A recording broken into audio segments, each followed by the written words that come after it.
اللہ الرحمن الرحیم الحمد للہ الذی جعلنا من المتمسکین بولایت علی امیر المؤمنین و اولادہ الطاہرین الصلاۃ والسلام علی سیدنا و نبینا ابی القاسم محمد صلی اللہ علیہ وآلہ وسلم۔ خمس کے حوالے سے بہت سے سوالات میرے پاس اکٹھے ہو گئے، تو اس کو ایک پیغام کی صورت بنا کے سب کی سماعتوں کے لیے ہدیہ کرنا چاہتی ہوں، تاکہ خمس کی اہمیت اور اس کو نکالنے کا طریقہ علی سیستانی اور علی خامنہئی دونوں مجتہدین کے حوالے سے میں بیان کروں گی، کیونکہ ان دونوں کے زیادہ تر مقلدین ہیں پاکستان میں، تو اس لیے کچھ مسائل میں علی سیستانی صاحب کے اور کچھ مسائل علی خامنہئی صاحب رہبر کے بیان کروں گی۔ خمس کا نکالنا بہت ضروری ہے، اس لیے کہ یہ حق محمد علیہ محمد علیہ السلام ہے، اور اس میں ایک درہم کی بھی روایات میں گنجائش نہیں ملتی کہ کوئی شخص ایک درہم کی بھی کمی کرے۔ جو خمس بنتا ہے اس کا نکالنا سب کے لیے لازم ہے اور واجب ہے، اور یہ ہم سب کی ایک ذہنی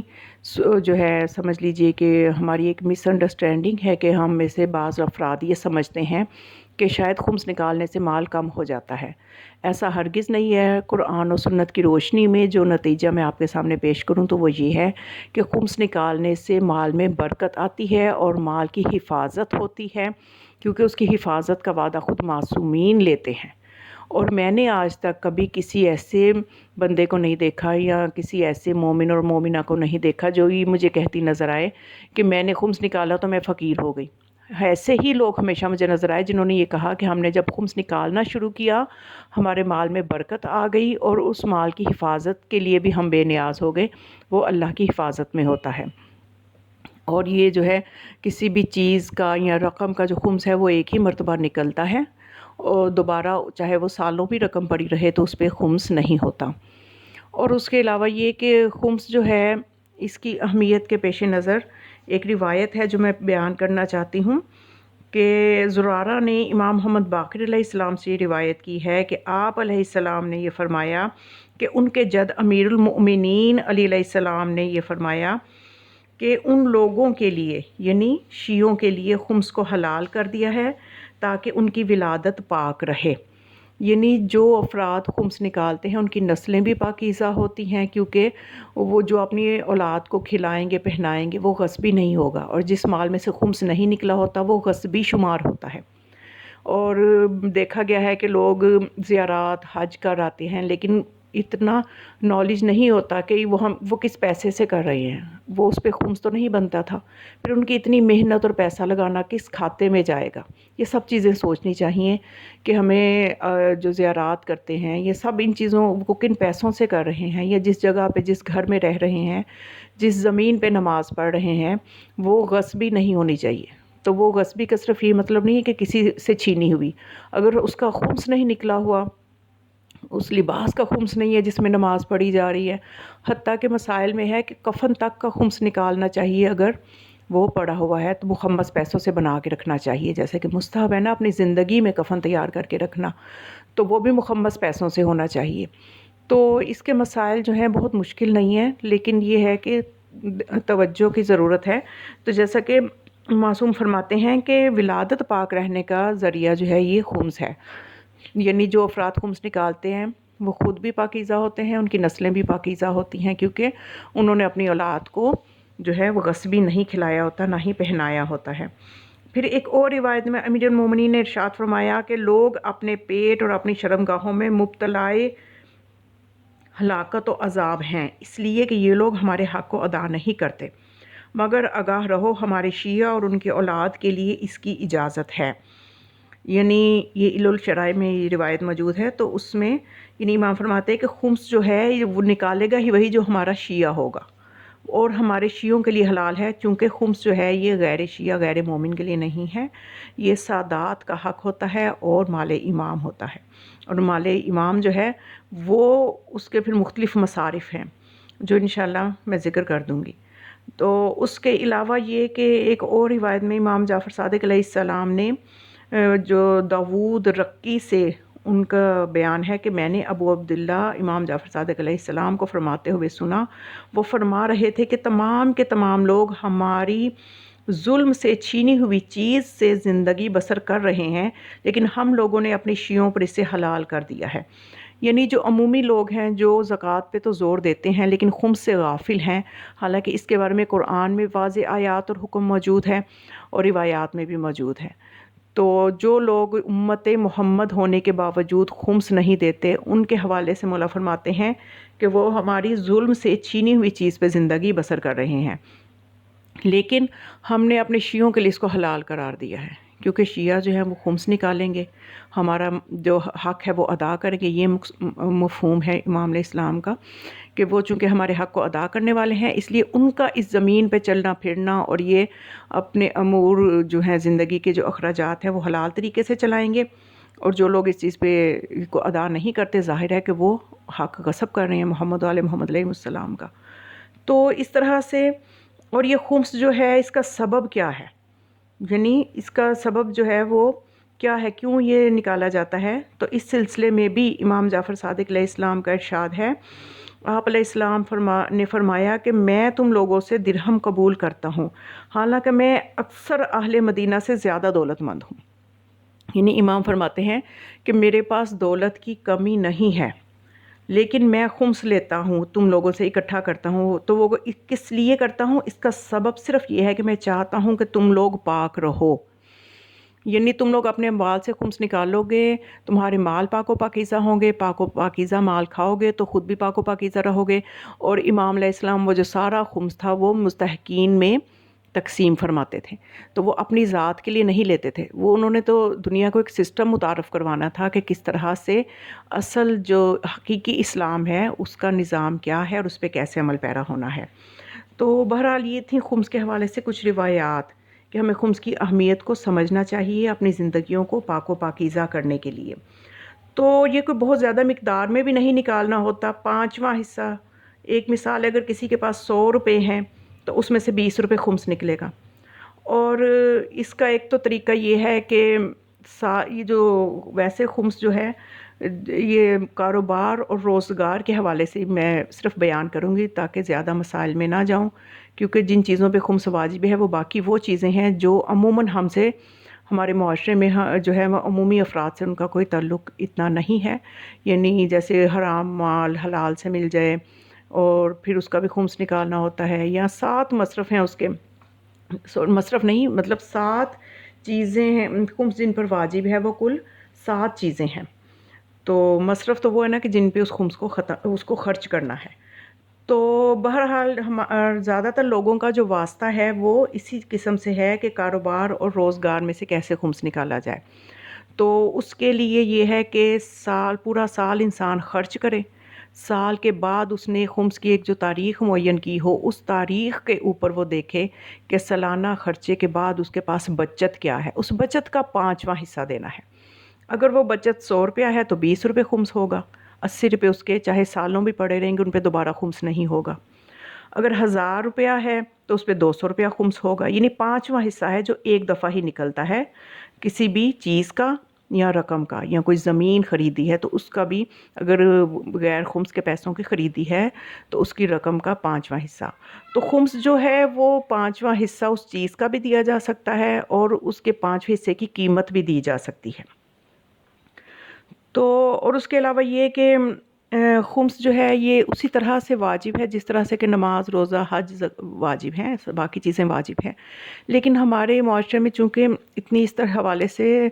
تربیت نہیں ہے افراد کی، کہ وہ ہوتا یہ ہے کہ والدین جب اپنے بچوں کو نماز روزے کے واجب ہونے کا بتاتے ہیں کہ اب آپ بالغ ہو گئے ہو، آپ پہ نماز واجب ہے، اسی وقت خمس کا بھی تعارف کروانا چاہیے، کیونکہ بالغ بچوں کے اوپر بھی جو ہے خمس ہے، ان کے پاس اگر مال سال بھر پڑا رہتا ہے تو ان کے لیے بھی خمس واجب ہے۔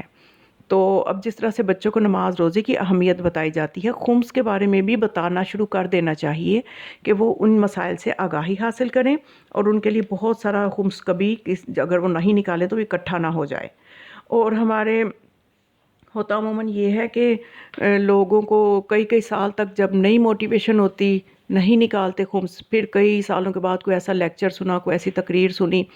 تو سمجھ میں آیا کہ خمس دینا ہے، پھر ان کے لیے مسئلہ بن جاتا ہے کہ اب ہم کیسے خمس نکالیں، اب ہم کیسے ابتدا کریں۔ تو اس حوالے سے بس بہت آسان ہے کہ اپنی چیزوں کا حساب لگائیں کہ کتنی چیزیں آپ کے پاس، اب تک کتنا کمایا، جہاں پہ آپ کی عقل کہہ دے کہ یقیناً اتنا ہی کمایا ہے تو اس کے حساب سے جو خمس بنتا تھا نہیں دیتے رہے، اس کا حساب کریں، اور پھر اس کو آپ قسط کر کے بھی دے سکتے ہیں، ایک دم سے نہیں دے سکتے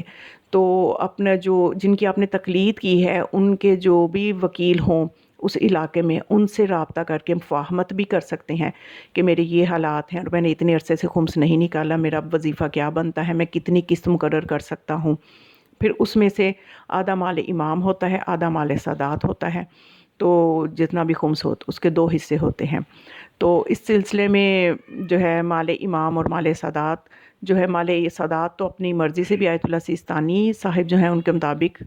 کسی بھی ضرورت مند سید کو دے سکتے ہیں، اور مال امام کے لیے بہرحال جو وکیل ان کی طرف سے مقرر ہے یا ایسے علماء کے جن کے پاس اجازہ ہو کہ کوئی ایسا امام بارگاہ بنا رہے ہیں یا کوئی مدرسہ بنا رہے ہیں یا مسجد بنا رہے ہیں اور وہ اجازہ رکھتے ہوں اس مجتہد کے وکیل کی طرف سے یا مجتہد کی طرف سے، تو اس اجازہ کو دیکھنے کے بعد ان عالم دین کو بھی خمس دیا جا سکتا ہے مال امام، اور لیکن مال امام کو اپنی مرضی سے کہ میں فلاں جگہ مسجد بن رہی ہے تو دے دوں، یا فلاں جگہ چاہے وہ ٹھیک بھی کام ہو رہا ہو لیکن اپنی مرضی سے مال امام کو خرچ کرنے کی اجازت نہیں ہے۔ بلکہ علی خامنائی جو ہے ان کے نزدیک تو مال سادات بھی اپنی مرضی سے نہیں دے سکتے، اس کے لیے بھی جو ہے وہ وکیل جو ہیں خمس کی طرف سے ان کے ساتھ رابطہ کرنا ضروری ہے۔ تو البتہ اس میں بہت سے پھر شخصی مسائل بھی ہیں جن کی تقلید کی ہے، ان کا توضیع المسائل رسالہ عملیہ خریدیں جس کو کہ توضیع المسائل کہا جاتا ہے، اس میں خمس کے مسائل دیکھیں، اس میں فرداً بھی ہر کسی نے اپنے مسائل پوچھے ہوئے ہیں، ہر ایک مسئلے کو جو ہے اس وقت میں نہیں بیان کر سکتی، تو چند ضروری مسائل علی سیستانی صاحب کے میں بیان کر دیتی ہوں، چند ضروری مسائل علی خامنائی کے بیان کر دیتی ہوں۔ اس کے علاوہ جو مسائل ہیں تفصیلاً کتابوں میں موجود ہے، رسالہ عملیہ جس کو کہا جاتا ہے، توضیع المسائل بھی کہا جاتا ہے، اس کی PDF بھی نیٹ پہ موجود ہیں، کچھ بھی مشکل نہیں آج کے دور میں، صرف نیت ہو کام کرنے کی تو انسان اپنے آپ کو اس گناہ سے، خمس نہ ادا کرنے والوں کی لسٹ سے نکال سکتا ہے۔ تو علی خامنائی صاحب کے کچھ بنیادی مسائل کے حوالے سے بات کروں تو فرماتے ہیں کہ جب انسان تجارت، صنعت و حرفت یا دوسرے کاموں سے جو بھی پیسہ کمائے، مثال کے طور پر کوئی اجیر بن کے کسی متوفی کی نمازیں ہی پڑھے، روزے ہی رکھے، تو اس میں سے بھی جو روپیہ کمائے، لہٰذا اگر وہ کمائی خود اس کے اور اس کے اہل و عیال کے سال بھر کے اخراجات سے زیادہ ہو تو ضروری ہے کہ زائد کمائی کا خمس یعنی 5واں حصہ اس طریقے کے مطابق دے جو بھی تفصیل میں نے بھی آپ کو بتائی ہے کہ آدھا مال سادات اور آدھا مال امام ہوگا۔ پھر فرماتے ہیں اگر کسی کو کمائی کیے بغیر کوئی آمدن مل جائے، مثلا کوئی شخص اسے بطور تحفہ کوئی چیز دے اور وہ اس کے سال بھر کے اخراجات سے زیادہ ہو تو اس کا بھی خمس ہوگا۔ پھر فرماتے ہیں کہ عورت کو جو مہر ملتا ہے اور شوہر بیوی کو طلاق خلا دینے کے عوض جو مال حاصل کرتا ہے ان پر خمس نہیں ہے، اور اسی طرح جو میراث انسان کو ملے اس کا بھی میراث کے معتبر قواعد کی روح سے یہی حکم ہے۔ تو اس کے علاوہ اگر کسی شخص نے کفایت شعری کے سبب سال بھر کے اخراجات کے بعد کچھ رقم بچا لی ہو تو ضروری ہے کہ اس بچت کا خمس دے۔ اس کے علاوہ اگر کوئی شخص کسی شیعہ اثنا عشری مسلمان کو کوئی ایسی چیز بطور عطیہ دے جس کا خمس نہ دیا گیا ہو تو اس کا خمس کی ادائیگی کی ذمہ داری عطیہ دینے والے پر ہے، یعنی جس کو عطیہ دیا گیا ہے اس کے ذمے کچھ نہیں ہوگا۔ پھر سال کے دوران جس وقت بھی کسی شخص کو منافع ملے وہ اس کا خمس دے سکتا ہے، اور اس کے لیے یہ بھی جائز ہے کہ سال کے ختم ہونے تک اس کی ادائیگی کو مؤخر کر دے۔ اگر وہ خمس ادا کرنے کے لیے شمسی سال اختیار کرے تو بھی کوئی حرج نہیں ہے، یعنی ایک تاریخ معین کرنی ہے آپ نے اپنے خمس کی، تو وہ اچھا ہے کہ کوئی ایسی تاریخ معین کریں کہ جس دن صدقہ نکالنے کی بہت فضیلت ہو، جیسا کہ 24 ذی الحج، 18 ذی الحج، یا آپ نے معین کی تو آپ اپنا واجب خمس بھی نکالیں گے اور اس دن کے حوالے سے صدقہ دینے کی جو فضیلت ہے وہ بھی مل جائے گی۔ تو پھر آیت اللہ سیستانی فرماتے ہیں اگر کسی انسان نے اپنی لڑکی کی شادی کے وقت تمام جہیز اکٹھا تیار نہیں کیا اور اسے کئی سالوں میں کر کے جمع کر سکتا ہے، اگر جہیز تیار نہ کرنا اس کی شان کے خلاف ہو اور وہ سال کے دوران اسی سال کے منافع سے جو کچھ جہیز خریدے جو اس کی حیثیت سے بڑھ کر نہ ہو تو اس پر خمس دینا لازم نہیں ہے، اور اگر وہ جہیز اس کی حیثیت سے بڑھ کر ہو یا ایک سال کے منافع سے دوسرے سال میں تیار کیا ہو تو خمس دینا ضروری ہے۔ پھر فرماتے ہیں کہ انسان ہر اس چیز کا جس پر خمس واجب ہو چکا ہے اس چیز کی شکل میں خمس دے سکتا ہے، اگر چاہے تو جتنا خمس اس پر واجب ہے اس کی قیمت کے برابر رقم بھی دے سکتا ہے، لیکن اگر کسی دوسری جنس کی صورت میں جس پر خمس واجب نہ ہو اس میں سے وہ محل اشکال ہے بجز اس کے کہ ایسا کرنا حاکم شرع کی اجازت سے ہو۔ پھر فرماتے ہیں کہ جس شخص کے مال پر خمس واجب الادا ہو، سال گزر گیا ہو لیکن اس نے خمس نہ دیا ہو اور خمس دینے کا ارادہ بھی نہ رکھتا ہو، وہ اس مال میں تصرف نہیں کر سکتا، یعنی استعمال نہیں کر سکتا اس چیز کو، بلکہ احتیاط واجب کی بنا پر اگر خمس دینے کا ارادہ رکھتا ہو تب بھی وہ تصرف نہیں کر سکتا، یعنی اگر اس نے خمس نہیں دیا۔ اب جس زمین پہ ہم نماز پڑھ رہے ہیں، جس لباس میں نماز پڑھ رہے ہیں، یہ سب چیزیں دیکھنا ہوں گی، پھر ہم کہتے ہیں ہماری دعائیں قبول نہیں ہوتی، اس لیے کہ ہم نے واجب بنیادوں پہ کام نہیں کیا ہوتا، ہم اوپر اوپر کی چیزوں پہ عمل کر لیتے ہیں، اور خمس ایک بنیادی چیز ہے۔ حتیٰ کہ آیت اللہ سیستانی فرماتے ہیں اگر نابالغ بچے کے پاس کوئی سرمایہ ہو اور اس سے منافع حاصل ہو تو اقوا کے بنا پر اس کا خمس دینا ہوگا، اور اس کے ولی پر واجب ہے کہ وہ اس کا خمس دے، اگر ولی خمس نہ دے تو بالغ ہونے کے بعد واجب ہے وہ خود اس کا خمس دے۔ یعنی کتنے اس کے مسائل جو ہیں وہ اہم ہیں کہ بچے کے حوالے سے بھی جب وہ بالغ ہو جائے تو وہ بھی اپنا حساب دیکھے۔ جس شخص نے شروع سے یعنی جب سے خمس کی ادائیگی اس پہ واجب تھی خمس نہیں دیا، اگر اس نے اپنے کاروبار کے منافع سے کوئی ایسی چیز خریدی ہو جس کی اسے ضرورت نہ ہو اور اس سے منافع کمائے ایک سال گزر گیا ہو تو ضروری ہے کہ اس کا خمس دے۔ اگر اس نے گھر کا ساز و سامان ضرورت کی چیزیں اپنی حیثیت کے مطابق خریدی ہوں اور جانتا ہو کہ اس نے یہ چیزیں اسی سال کے دوران اسی منافع سے خریدی ہیں جس سال میں اسے منافع ہوا ہے تو ان پر خمس دینا لازم نہیں، لیکن اگر اسے یہ معلوم نہ ہو تو احتیاط واجب کی بنا پر ضروری ہے کہ حاکم شرع سے مفاہمت کرے۔ حاکم شرع یعنی مجتہد کے وکیل جو ہیں آپ کے علاقے کے، آپ کے شہر کے، ان سے جا کے اس معاملے پہ بات کریں کہ میں نے اس طرح سے یہ میرے پہ کیا حکم ہے میرے لیے اب اس چیز کے استعمال کے بارے میں۔ تو آیت اللہ خامنائی جو ہیں ان کے کچھ مسائل مختلف ہیں، جیسا کہ میں نے تحفہ کے اس کے بارے میں بھی آپ کو بتایا، ایک مسئلہ ان کا تھوڑا سا مختلف ہے آیت اللہ سیستانی سے کہ بخشش اور تحفوں پر خمس نہیں ہے۔ یعنی کسی نے ان سے سوال کیا کہ کیا یہ ہبہ یعنی کوئی چیز کسی کو بخش دینا یا عیدی وغیرہ جو ملتی ہے ان پر خمس ہے یا نہیں، تو انہوں نے فرمایا بخشش اور تحفوں پر خمس نہیں ہے، گرچہ ان میں سے بھی جو کچھ سالانہ مصارف سے زیادہ ہو اس کا خمس نکالنا احوط ہے۔ پھر ان سے سوال کیا گیا کہ بینکوں سے اور قرض الحسنہ کے اداروں سے اس کے حصہ داروں کو ملنے والے انعامات پر بھی خمس ہے یا نہیں، تو اس طرح وہ نقدی تحائف جو انسان اپنے شناسہ افراد سے یا عزیزوں سے پاتا ہے ان پر خمس ہے یا نہیں، تو فرمایا کہ انعامات اور تحائف اگر قیمتاً بہت زیادہ نہیں، بہت قیمتی نہیں تو خمس نہیں ہے، لیکن اگر وہ بہت زیادہ ہوں قیمت میں تو ان میں خمس کا واجب ہونا بعید نہیں ہے۔ پھر جہیز کے حوالے سے آیت اللہ سیستانی کا میں نے آپ کو بتایا، اب یہ علی خامنائی کا یہ فتویٰ ہے کہ ان سے جب پوچھا کہ میں نے اپنی بیٹی کو جہیز میں رہنے کے لیے ایک گھر دیا تو اس پر خمس ہے یا نہیں، تو جواب انہوں نے دیا آپ نے اپنی بیٹی کو جو مکان دیا ہے اگر وہ عرفاً عام لوگوں کی نظر میں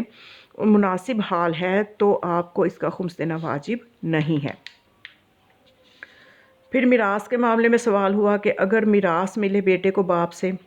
تو کیا اس پہ خمس ہوگا یا نہیں ہوگا، جیسا کہ باپ کا باغ بیٹے کو بعنوان ہبہ یا میراث ملا جبکہ اس وقت اس باغ کی قیمت بہت زیادہ نہ تھی لیکن بیچتے وقت اس کی قیمت سابقہ قیمت سے زیادہ ہے، تو کیا اس صورت میں جو بڑھی ہوئی قیمت ہے اس میں خمس ہوگا؟ تو انہوں نے فرمایا، آیت اللہ خامنہ نے فرمایا میراث و ہبہ ان دونوں کی حاصل شدہ قیمت میں خمس واجب نہیں ہے چاہے ان کی قیمت بڑی ہی کیوں نہ ہو۔ یہ انہوں نے اس کا جواب دیا۔ پھر اس کے علاوہ جو ہے علی خامنائی سے یہ سوال کیا گیا کہ یہاں کچھ لوگ ایسے ہیں جن پر خمس واجب تھا مگر انہوں نے ابھی تک ادا نہیں کیا اور فی الوقت یا تو وہ خمس دینے کی استطاعت نہیں رکھتے یا ان کے لیے خمس کا ادا کرنا بہت مشکل ہے، تو ان کے بارے میں کیا حکم ہے؟ تو علی خامنائی نے فرمایا جن پر خمس دینا واجب ہے تنہا ادائیگی دشوار ہونے کی وجہ سے خمس ان سے ساقط نہیں ہو سکتا، بلکہ جس وقت بھی ان کا ادا کرنا ان کے لیے ممکن ہو اس وقت دینا واجب ہوگا۔ وہ لوگ خمس کے ولی امر یا اس کے وکیل سے اپنی استطاعت کے مطابق خمس کے ادا کرنے کے وقت اور مقدار پر صلاح و مشورہ کر لیں، اس مدت کی تک اس مقدار میں ادا کر لیں جو ان سے مفاہمت وکیل سے ہوگی۔ تو وکیل پاکستان میں تو ویسے لاہور میں حافظ راز نجفی دامت ظلہ العالی جو ہیں وہ غالباً وہ آیت اللہ سیستانی کے بھی وکیل ہیں اور علی خامنہئی کے بھی وکیل ہیں۔ اس کے علاوہ آپ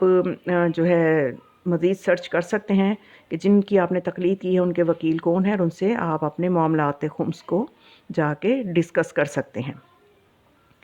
پھر اس کے علاوہ ایک شخص جس پر چند سال کی منافع کا خمس ادا کرنا واجب ہے، نہیں چند سال تک اس نے خمس دیا ہی نہیں، ہر سال منافع ہوتا رہا، بچت ہوتی رہی،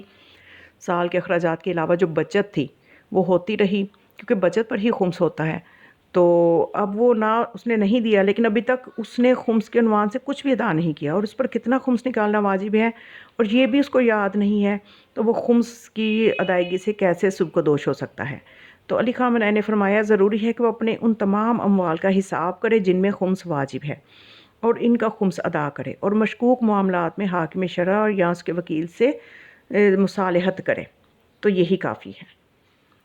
تو اس کے علاوہ کچھ اہم مسائل جو علی خامنہئی کے مسائل میں سے، اگر خمس ادا کرنے میں آنے والے سال تک تاخیر ہو جائے تو اس کا کیا حکم ہے، یعنی پورا سال گزر جائے اور خمس نہ دیا ہو تو کیا کیا جائے۔ تو علی خامنہئی نے فرمایا اگر واجب خمس اس سال کے بدلے بعد کے سال میں دیا جائے تو ادا ہے، لیکن خمس کے سال کے داخل ہونے کے بعد اس مال میں تصرف کا حق نہیں ہے جس کا خمس ادا نہیں کیا۔ اگر خمس دینے سے قبل اس سے کوئی چیز یا زمین وغیرہ خرید لی تو خمس کی مقدار کے معاملے میں ولی امر خمس کی اجازت کے بعد اس ملکیت یا زمین کی موجودہ قیمت کے مطابق حساب کرے اور اس کا خمس دینا واجب ہے۔ تو یہ تھے چند مسائل۔ کفن کے حوالے سے بھی مسئلہ جو ہے وہ علی خامنہئی سے سوال کیا گیا، وہ کفن جو خریدنے کے بعد چند برسوں تک اسی طرح پڑا رہا، کیا اس کا خمس دینا واجب ہے یا اس قیمت کا خمس دینا واجب ہے کہ جس میں خریدا گیا تھا؟ تو فرمایا انہوں نے کہ اگر کفن اس مال سے خریدا گیا ہے جس کا خمس دیا جا چکا ہے تو اس پر خمس نہیں ہے، ورنہ اس کا موجودہ قیمت کے مطابق خمس دینا ہوگا۔ اس کے علاوہ ایک اہم سوال ہے جس کا جاننا ضروری ہے کہ کسی نے سوال کیا کہ میرے ذمہ سہم امام، یعنی خمس کے 2 حصے ہوتے ہیں نا، مال امام اور مال سادات، تو مال سادات کے 1,00,000 تومان ہے اور ان کا آپ کی خدمت میں ارسال کرنا واجب ہے۔ دوسری طرف یہاں ایک مسجد ہے جس کو پیسہ کی ضرورت ہے، کیا آپ اجازت دیتے ہیں کہ یہ رقم اس مسجد کے امام جماعت کو دے دی جائے تاکہ وہ اس مسجد کی تکمیل میں اسے خرچ کرے؟ تو علی خامنہئی نے فرمایا دور حاضر میں سہم امام اور سہم سادات کو حوزات علمیہ یعنی دینی مدارس پر خرچ کرنا مناسب سمجھتا ہوں۔ مسجد کی تکمیل کے لیے مومنین کے تعاون اور بخشش سے استفادہ کیا جا سکتا ہے۔ تو یعنی ایک علی خامنہئی اور آیت اللہ سیستانی کے جو ہیں فتاوی میں یہ بھی فرق ہے کہ آیت اللہ سیستانی اجازت دیتے ہیں کہ مال سادات کو آپ مستحق سادات کو دے سکتے ہیں، اور علی خامنہئی مال سادات کے لیے بھی اجازت نہیں دیتے کہ آپ اپنی مرضی سے خرچ کریں، اس کے لیے بھی آپ کو اجازت دیکھنا ہوگا کہ کوئی عالم یا کوئی سادات آپ کو وہ اجازت دکھائے، وہ پیپر دکھائے جس پہ اجازت ہو وکیل کی طرف سے کہ وہ خمس کا مستحق ہے تو اسی کو خمس دیں گے۔ تو یہ کچھ بنیادی مسائل تھے، مزید تفصیلات کے لیے آپ رسالہ عملیہ کی طرف بھی رجوع کریں، ضرور خمس کے مسائل پڑھیں، جو مسئلہ سمجھ میں نہ آئے کمنٹ باکس میں بھی آپ پوچھ سکتے ہیں، انشاءاللہ میں جواب دوں گی، لیکن آپ اپنے آپ کو فوری ہی اس لسٹ میں سے نکال لیں جو خمس نہ دینے والوں کی لسٹ ہے، کیونکہ ساری عبادتیں، ساری ریاضتیں، ساری محنتیں ضائع ہو جائیں گی اگر ہم نے حق زہرا سلام اللہ علیہا کو ادا نہ کیا، اور بس خداوند متعال ہمیں سیرت